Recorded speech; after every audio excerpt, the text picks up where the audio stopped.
Isupk.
This is the book of Psalms, chapter 90, verse 2. Before the mountains were brought forth, or ever thou hast formed the earth and the world, even... Salakio, we gonna slow that down one time. Because what's we about to bring out, that there's multiple different contexts and understandings for the word world in the Bible. And this will help you give context and better understanding, which is the true understanding of John 3:16 when it gets to the word world. So go ahead, read it from the top. Before the mountains were brought forth, or ever thou hast formed the earth and the world. And the what? And the world. One more time. And the world. Keep going. Even from everlasting to everlasting, thou art God. Verse. You see that? So now he said he formed the earth and the world. That's two different things. You see that? So the Bible keeps giving you further and further context, and we're going to get further and further context of that word world. Keep going. I mean, Salaki, go to Hebrews 11:3. We're going to get a little bit more context, because now you see that the earth and the world is two different things. And even when you look at the actual language, those two words are two different words in the actual language. Hebrews 11:3. This is the book of Hebrews, chapter 11, verse 3. Through faith we understand that the worlds... The what? The worlds... One more time. The worlds... Spell that for me. W-O-R-L-D-S. That's plural. That's more than one. Keep going. Were framed by the word of God, so that things which are seen were not made of things which do appear. Now you see that. So the earth and the world is different. And now in Hebrews 11:3, we say that multiple worlds, those are worlds with an S. And we all have reading comprehension. We've all read before. You know when you put an S at the end of anything, that means there's plurality to it. So there's multiple different types of world. Like there's an animal world, there's a sea world, there's a rap world, there's a new world, and there's the old world. There's multiple different types of world. But the Bible isn't going to leave you guessing. The Bible is going to give you a clear understanding of the world in which it's speaking of. All right, now let me get John chapter 2 and 1 John chapter 2 and verse 15. Salaki. Because even though Christ in John 3:16 said, for God so loved the world, we're going to get some more on the love and of this world. Keep going. This is 1 John chapter 2, verse 15. Love not the world. What? Love not the world. Love not what? Love not the world. But in John 3:16 it says, for God so loved the world. But now in 1 John 2 and 15 it says, love not the world. We know there's no contradictions in the Bible, correct? So that means there has to be context to give proper understanding of this. That's right. And what's that context? Read some more. Love not the world, neither the things that are in the world. It says, love not the world, and neither the things in the world. In John 3:16 it said, for God so loved the world. So what are we speaking of? Does the Bible give clarity to which world it's speaking of? Or is it just general? Is it everybody? Is it Africans, Asians holding hands? Is it the integration movement? Is it that idea? No, it's not. So let me get Isaiah 45 and 17, because I'm going to let the Bible speak clearly to what world it's speaking of. And it's going to be clear. It ain't going to leave you to guessing. It's not going to be, oh, well, it's left up to interpretation. Or you can look at it this way. No, it's going to be very clear. Let's read. This is the book of Isaiah, chapter 45, verse 17. But Israel. But who? But Israel. One more time. But Israel. But, so notice, through this whole time, there's been one subject, Israel. And when the brother was speaking before, the whole subject was possessive pronouns, his, Israel, the sons of God. Now, listen to what it said. Read it from the top. This is Isaiah chapter 45, verse 17. But Israel. One more time. But Israel Keep shall going. be saved in the Lord with an everlasting salvation. Now you see that. It said, but Israel should be saved in the Lord. Now is it that salvation that was in John 3:16? The Bible is being very clear here. The Bible is being very specific.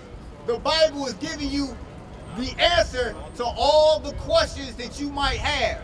And the Bible, the Christian church, they don't have those answers. The Bible in the Christian church has lied to you. But we're giving you the truth out of the Bible. We're giving you the proper understanding as it is written, as it was intended for you to understand. Read it from the top one more time. But Israel shall be saved in the Lord with an everlasting salvation. With the everlasting salvation. Now you see, that's the same everlasting salvation that's in John 3:16. You see that? The Bible is being clear. It's not hard for you to understand. You just have to come, ask your questions, study under the prophets. Come to what? The ISUPK and be taught properly how the book is to be read, how the book is to be understood, and how to walk it in brotherhood and sisterhood. This is what Christ came to give you, the spirit of this book right here. And this is what we're picking up that torch and doing. We're giving you that spirit and the understanding what's written in the scripture. Keep going. But Israel shall be saved in the Lord with an everlasting salvation. Ye shall not be ashamed nor confounded, world. What? World. One more time. World. Keep going. World without end. That's that world that it was speaking of in John 3:16. That's right. You see that? It's clear, it's cut, and it's dry. And it's no getting around it. It's being very specific. So outside of who he's speaking to in context in that chapter, because we're going to go up a few verses, because a lot of people will quote John in 3:16, but they couldn't tell you what John in 3:14 is saying. Because in John 3:14, let's get that, John 3:14, because it's going to tell you exactly how this death, burial, and resurrection and the purpose of it is going to happen. It's going to tell you who it's for. So let's read it. John chapter 3, verse 14. And as Moses lifted up the serpent in the wilderness. Now you see that, that's Moses lifting up the serpent in the wilderness. And if you look at Numbers chapter 21, verse 6 through 9, that's the story of when the Most High led Israel out of Egypt. They started complaining. And the Most High sent fiery serpents, and it bit much of the people. And it said many men of Israel died. So what did the Most High have Moses do? He had him take a pole, wrap a serpent up, hold it high, and all the people who came and looked upon it, they were healed and they didn't die. This is the example that Christ is giving to this Pharisee, this head of the Pharisee, Nicodemus, on the explanation of how to be born again, how to be saved and have that everlasting life. Let's read. And as Moses lifted up the serpent in the wilderness, even so must the Son of Man be lifted up. That's that death on the cross. So the Christ was saying, just as Moses lifted up the serpent in the wilderness, so must the Son of Man be lifted up. And who did Moses lift up the serpent in the wilderness to? It wasn't everybody. The scripture didn't say everybody. The scripture didn't say that everybody looked upon that serpent and was saved. It said many men of Israel. Numbers 21, verse 6 through 9.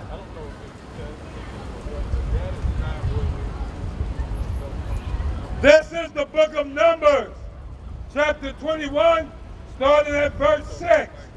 And the Lord sent fiery serpents among the people, and they bit the people, and much people of Israel died. You see that? That was very specific. That's who needed rescuing. It wasn't everybody. It was the people of Israel. Those are possessive pronouns. Much people of Israel. That is very specific. They're calling them by name. But let's get back up to John 3:16 because I want to show before we get out of here. Because that whosoever is very important. John chapter 3, verse 16. For God so loved the world that he gave his only begotten Son. So we already cleared what that world was and who that world is. It was specifically the world of Israel as detailed in Isaiah 45 and 17. Keep going. God, that whosoever believeth in him should not perish, but have everlasting life. So now we have an issue with the whosoever. And just like the whosoever, we're going to give you the sense of it. That's what we out here to do. So let me get Acts chapter 2 and verse 21. Because the whosoever, it doesn't mean whosoever Edomite, Hamite, Moabite, Ammonite. It's very specific. It's keeping the same train of thought in context throughout the Bible. Let's get it. Acts chapter 2, starting at verse 6. Now when this was noised abroad, the multitude came together and were confounded. Acts chapter 2, verse 21. And it shall come to pass that whosoever. That what? Whosoever. One more time. Whosoever. That's that same whosoever that's in John 3 and 16. Keep going. Shall call on the name of the Lord shall be saved. That's that same salvation. But just like in John 3 and 16, we can read up and get context. In the same chapter, there's context. Keep going. Car. Ye men of Israel. Ye who? Ye men of Israel. Who? Ye men of Israel. That don't say everybody, it says who? Ye men of Israel. Keep going. Hear these words. Jesus. Keep going. Jesus of Nazareth, a man approved of God among you by the miracles and wonders and signs which God did by him in the midst of you. That's it on that. You see that whosoever is ye men of Israel. It wasn't talking about everybody. I'm not letting nobody tell you crap. You know why? Because I never saw you before. But you are a black man like me. And it works out. My whole life was trying to find something to follow. Had loyalty, every man tried to borrow. Felt pain and a lot of sorrow. Got betrayed, so packed, I didn't even have my heart broke. Living confused, about to lose hope. Cops got me on the side of the road like a sideshow. Need an antidote before I croak. Now I'm setting fire to rhythm man blues, call this guitar smoke. Rebel with no cause, trying to find direction. The world got me vexed. Picked up a bad liquor habit that's hereditary from oppression. Felt like my life was on fire, trying to find an exit. Now look, 10 G's plus a good wreck. Sometimes a follower is a soldier, trying to find a good shepherd. Plus when you in hell, how do you excel? Wisdom the breath of life, I don't believe in fairy tale. Listen well to what I tell. No calling can cause pain. Something that a rebel knows very well. Can't you tell I was sent from the Lord? Got a tongue like a two-edged sword with